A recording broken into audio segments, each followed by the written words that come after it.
வணக்கம். நீங்க எப்பவாவது உங்களுக்கு பிடிச்ச நடிகரோட பேரையோ இல்ல ஏதாவது பெரிய தலைவரோட பேரையோ கூகுள்ல தேடி பார்த்திருக்கீங்களா? தேடின உடனே சும்மா ஏதோ 4-5 நீல கலர் லிங்க் மட்டும் வராது. திரையோட ஓரத்துல ஒரு சின்ன பெட்டி அழகா வந்து நிக்கும்.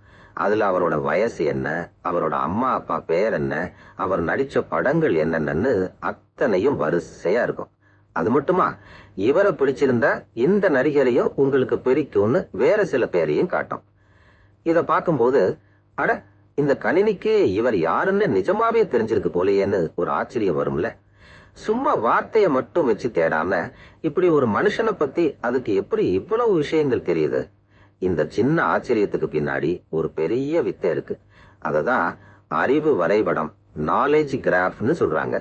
அப்படின்னா என்னன்னா, இந்த பழைய சினிமாவுல எல்லாம் துப்பறியும் போலீஸ்காரங்க இருப்பாங்கல்ல, அவங்க என்ன பண்ணுவாங்க, ஒரு பெரிய போர்டு வச்சிருப்பாங்க. அதுல திருடன் போட்டோ, நடந்த இடத்தோட போட்டோ, கிடைச்ச தடயங்கள்னு எல்லாத்தையும் ஒட்டி வச்சிருப்பாங்க. அப்புறம் ஒரு சிகப்பு கயிறை எடுத்து இந்த போட்டோவுக்கும் அந்த போட்டோவுக்கும் இதுக்கும் அதுக்கும்னு ஒரு தொடர்பு ஏற்படுத்தி காட்டுவாங்கல்ல. இந்த அறிவு வரைபடம்ங்கிறது கிட்டத்தட்ட அந்த போலீஸ்காரரோட போர்டு மாதிரி தாயா. ஆனா இது ஒரு பெரிய டிஜிட்டல் போர்டு. ரொம்ப வருஷமா கணினிங்கிறது சும்மா ஒரு பெரிய நோட்டு புத்தகம் மாதிரி, அட்டவணை மாதிரி தான் தகவல்களை சேமிச்சு வச்சிருந்தது. ஆனா நிஜ உலகம் அப்படி இல்லையே. இங்க எல்லாமே ஒன்னோட ஒண்ணு இணைஞ்சிருக்கல. இந்த அறிவு வரைபடம் மொத்த கதையையும் மாத்திருச்சு. கணினிக்கு பாரிஸ்னா ஒரு ஊரு, பிரான்ஸ்னா ஒரு நாடுன்னு மட்டும் சொல்லி கொடுக்காம, ரெண்டுக்கும் நடுவுல உள்ள சிகப்பு கயிறு என்ன தெரியுமா? பிரான்ஸோட தலைநகரம் தான் பாரிஸ்னு அந்த தொடர்பை கத்து கொடுத்தது. நம்புவீங்களோ இல்லையோ, இதையெல்லாம் நம்ம தினமும் பயன்படுத்திக்கிட்டு இருக்கோம். ஆனா நமக்கு தெரியாது. இப்போ உங்க போன்ல உள்ள வாய்ஸ் அசிஸ்டன்ட் கிட்ட, முதல் ஐபோன் வந்தப்போ இந்தியாவில யாருப்பா ஜனாதிபதினு ஒரு குழப்பமான கேள்வி கேட்கறீங்கன்னு வச்சுக்கோங்க. உடனே அது பயந்து போய், முதல் ஐபோன் வந்தப்போ இந்தியாவில யாருப்பா ஜனாதிபதினு அதே வரியை எந்த பேப்பர்ல எழுதியிருக்காங்கன்னு தேடாது. அங்கதான் இந்த அறிவு வரைபடம் வேலை செய்யுது. அது ஐபோன் வந்த வருஷத்தை கண்டுபிடிக்கும். அப்புறம் இந்திய ஜனாதிபதிகள் பட்டியலோட அந்த வருஷத்தை இணைச்சு பார்க்கும். ரெண்டும் சேர்ற இடத்துல யார் இருந்தாங்கன்னு பார்த்து உங்களுக்கு சரியா பதில சொல்லும். நெட்ஃபிளிக்ஸ், ஸ்பாட்டிஃபை மாதிரி கம்பெனி எல்லாம் இதைத்தான் பயன்படுத்துறாங்க. நீங்க முன்னாடி எதை விரும்பி பார்த்தீங்க, எந்த டைரக்டர் படம், உங்களை மாதிரியே ரசனை உள்ளவங்க எதை பாக்குறாங்கன்னு எல்லாத்தையும் அந்த சிகப்பு கயிறு மாதிரி இணைச்சு பார்த்துதான் உங்களுக்கு புது படத்தையோ பாட்டையோ காட்டுறாங்க. இது நம்ம வேலையை எவ்வளவு மிச்சப்படுத்துது தெரியுமா? 20 லிங்க் கிளிக் பண்ணி பெரிய பெரிய கட்டுரைகளை படிச்சு ஒரு சின்ன உண்மையை கண்டுபிடிக்கிற வேலையெல்லாம் மிச்சம். அதுவே படிச்சு தொடர்பை கண்டுபிடிச்சு சரியா பதில சொல்லிடுது. இப்ப நீங்க யோசிக்கலாம், இந்த பெரிய வலையை எப்படிப்பா உருவாக்குறாங்க? பெரிய ரூம்ல 1000 பேர் உட்கார்ந்து கையால இந்த டிஜிட்டல் சிகப்பு கயிறை கட்டிக்கிட்டு இருக்காங்களா அப்படின்னு. இல்லைங்க, இன்னைக்கு இந்த அறிவு வரைபடத்தை உருவாக்குறதெல்லாம் செயற்கை நுண்ணறிவு, AI மூலமா ரொம்ப சுலபமா நடந்துகிட்டு இருக்கு. இந்த கணினி புத்திசாலி ஒரு அதிவேக படிப்பாளி மாதிரி. அது லட்சக்கணக்கான புத்தகங்கள், செய்திகள், இணையதளங்கள்ல எல்லாத்தையும் படிக்கும். படிக்கும் போதே அதுல யாரு செஞ்சாங்க, என்ன செஞ்சாங்க, யாருக்கு செஞ்சாங்கன்னு கண்டுபிடிக்க பழகிருச்சு.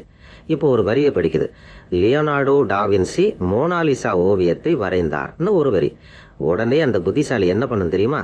லியோனார்டோ டாவின்சிங்கிற பேரை எடுக்கும், மோனாலிசாவை எடுக்கும், ரெண்டுக்கும் நடுவுல வரைந்தார்னு ஒரு சிகப்பு கயிறை கட்டி விட்டுடும். ஒரு செகண்டுக்கு இது கோடிக்கணக்கான முறை இதை செய்யுது. உலகத்துல புதுசா என்ன தகவல் வந்தாலும் உடனே அதை படிச்சு புதுசு புதுசா வலை பின்னிக்கிட்டே இருக்கு. இப்படி இந்த கணினி புத்திசாலி பெரிய வேலைகளை செய்யறதுனால இந்த அறிவு வரைபடம்ங்கிறது ஏதோ பெரிய கம்பெனிகளுக்கான விஷயம் மட்டும் இல்லைங்க. நீங்களே உங்க சொந்த காரியத்துக்கு இதை ரொம்ப சுலபமா உருவாக்கிக்கலாம். இப்ப நீங்க ஒரு மாணவர், நிறைய விஷயங்களை ஆராய்ச்சி பண்றீங்க, இல்ல ஒரு அலுவலகத்துல நிறைய ப்ராஜெக்ட் பாக்குறீங்கன்னு வச்சுக்கோங்க. பழைய மாதிரி கம்ப்யூட்டர்ல சும்மா ஃபைல் போட்டு வச்சா காணாம போயிடும். ஆனா இப்போ ஒப்சீடியன், நோஷன் மாதிரியான புது வகையான நோட்ஸ் எடுக்கிற ஆப்ஸ்கள் வந்துருச்சு. நீங்க சும்மா உங்க டாக்குமெண்ட்டுகளை டைப் பண்ண நோட்ஸை எல்லாம் அதுக்குள்ள போடுங்க. அந்த கணினி புத்திசாலி அதை எல்லாம் படிச்சு உங்க மனசுக்குள்ள இருக்கிற சிந்தனைகளை அப்படியே ஒரு அழகான வலையா ஸ்கிரீன்ல காட்டும். நீங்க நேத்து நடந்த மீட்டிங்கை பத்தி ஒரு நோட்ஸ் எழுதியிருப்பீங்க, அப்புறம் ஒரு வாடிக்கையாளரை பத்தி எழுதியிருப்பீங்க. இது ரெண்டுக்கும் என்ன சம்பந்தம்னு அதுவே கண்டுபிடிச்சு கயிறு கட்டி இணைச்சு வச்சிடும். உங்க மூளை எப்படி வேலை செய்யுதுங்கிறதையே நீங்க கண்ணால பார்க்கலாம். துப்பறியும் போலீஸ்காரங்க ஒரு ஃபோன் நம்பருக்கும் பேங்க் அக்கவுண்ட்டுக்கும் உள்ள தொடர்பு கண்டுபிடிச்சு மோசடியை தடுக்கிறாங்க. டாக்டருங்க ஒரு நோயாளிக்கு உள்ள அறிகுறிகளையும் எங்கேயோ நடந்த ஒரு அரிய ஆராய்ச்சியையும் இணைச்சு பார்த்து உயிரை காப்பாத்துறாங்க. இத்தனை வருஷமா கம்ப்யூட்டரை சும்மா ஒரு குடவுன் மாதிரி தகவல்களை போட்டு வைக்கிறதுக்கு மட்டும்தான் பயன்படுத்தணும். ஆனா இந்த அறிவு வரைபடம் மொத்தமா அதை மாத்திருச்சு. நம்ம வாழ்ற இந்த காலத்துல தகவல்கள் ஒரு பெரிய கடல் மாதிரி கொட்டிக்கிட்டா இருக்கு. ஒவ்வொரு செகண்டும் லட்சக்கணக்கான புது மெயில்கள், செய்திகள், வீடியோக்கள்னு வந்துகிட்டே இருக்கு. ஆனா வெறும் தகவல்கள் மட்டும் இருந்தா பத்தாதுங்க, அது வெறும் சத்தம் மாதிரி தான். இந்த அறிவு வரைபடம்ங்கிறது என்ன தெரியுமா? அந்த சிதறி கிடக்கிற குப்பையான தகவல்களை எல்லாம் ஒண்ணு சேர்த்து ஒரு பெரிய ஞானமா, அறிவா மாத்திர ஒரு மாய பாலந்தாய் ஆயுது. ஒரு விஷயத்துக்கு என்ன அர்த்தம், மொத்தமா பார்த்தா என்ன நடக்குது, எல்லாத்தையும் எப்படி இணைச்சு பாக்குறதுன்னு நம்ம மனுஷ மூளை மாதிரியே கணினியையே யோசிக்க வைக்குது.